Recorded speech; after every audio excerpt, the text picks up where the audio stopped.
साल 1999 में भारत का सबसे बड़ा फिल्मी सितारा गंभीर संकट में था। मीडिया रिपोर्ट में लिखा गया है कि उनकी कंपनी भारी घाटे में चल रही थी, कर्ज बढ़ चुका था और फिल्में लगातार असफल हो रही थी। ये वही व्यक्ति था जिसने 70 और 80 के दशक में हिंदी सिनेमा पर लगभग एकाधिकार स्थापित किया था। तो अब सवाल ये है कि अगर कोई व्यक्ति 2 दशकों तक बॉक्स ऑफिस पर राज कर सकता है तो वो आर्थिक रूप से अस्थिर कैसे हो सकता है? क्या स्टारडम और वित्तीय सुरक्षा दो अलग अलग चीजें हैं? क्या लोकप्रियता, स्थिर आय या असली समस्या व्यवसाय मॉडल में थी?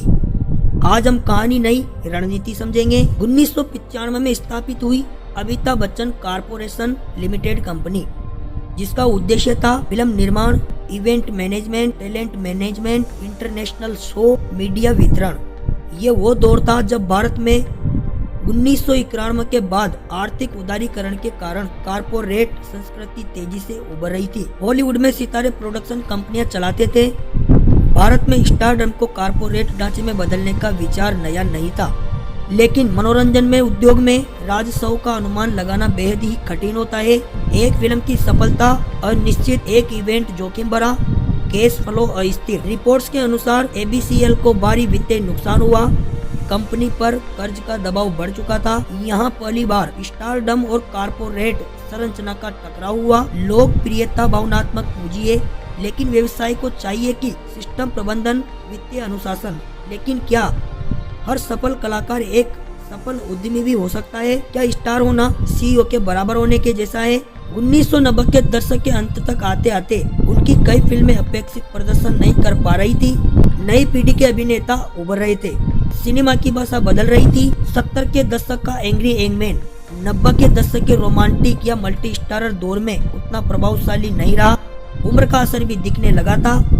ये सिर्फ वित्तीय संकट नहीं था, ये पहचान का भी संकट था। एक सुपरस्टार जो दशकों तक केंद्र में था अब हाशिए पर जा रहा था। लेकिन क्या हर करियर की एक समय सीमा होती है?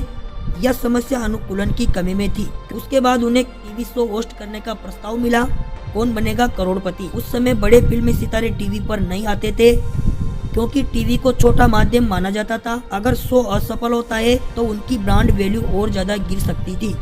लेकिन उन्होंने ये जोखिम उठा लिया और KBC केवल सफल नहीं हुआ बल्कि वो राष्ट्रीय घटना बन गया। इससे 3 बड़े बदलाव हुए: स्थिर और अनुबंधन आधारित आय, मध्यम वर्ग से भावनात्मक जुड़ाव, विश्वसनीय, शांत, गरिमापूर्ण छवि। अब वो सिर्फ फिल्म स्टार नहीं थे, वो घर घर की पहचान बन गए थे। लेकिन क्या यह मजबूरी का निर्णय था या मीडिया ट्रेंड को समय से पहले समझ लेना? सन 2000 के बाद भारतीय विज्ञापन उद्योग तेजी से बढ़ने लगा। अमिताभ बच्चन सबसे अधिक ब्रांड एंडोर्समेंट करने वाले चेहरों में शामिल हुए। फोर्ब्स इंडिया की कई सूचियों में उनकी वार्षिक आय श्रेणी में दर्ज हुई। ब्रांड्स क्या ढूंढते हैं? विश्वसनीयता, अनुशासन, कम विवाद, वीडियो में स्वीकार्यता।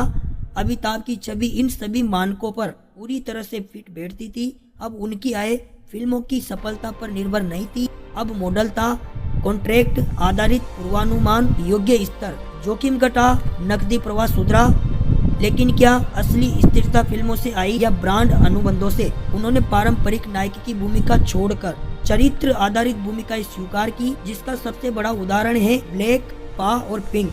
ये तीनों फिल्में इसका सबसे बड़ा उदाहरण है। साथ ही साथ ये स्पर्धा से बचना नहीं था, ये पोजीशन बदलना था। जब नई पीढ़ी रोमांटिक हीरो बनी, उन्होंने खुद को वरिष्ठ, गंभीर, प्रभावशाली श्रेणी में रखा। उन्होंने अपनी उम्र को कमजोरी नहीं बनने दिया और उसे विशेषज्ञता में बदल दिया।